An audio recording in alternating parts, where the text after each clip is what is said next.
దేవుడు నమ్మదగినవాడు.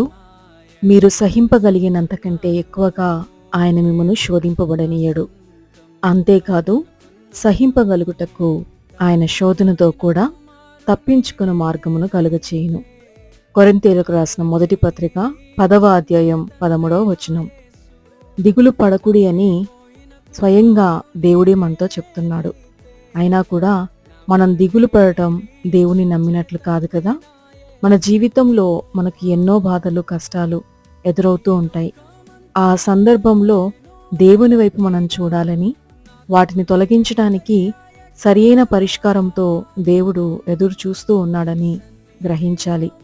అయితే మన సొంత ప్రయత్నాలను మనం చేస్తూ మన సమస్యలను పరిష్కరించుకోక ఇంకొంచెం ఎక్కువ బాధపడుతూ దేవుడు గోటితో తీసే సమస్యలను మనం గొడ్డులతో తీసేందుకు ప్రయత్నిస్తూ ఉంటాము.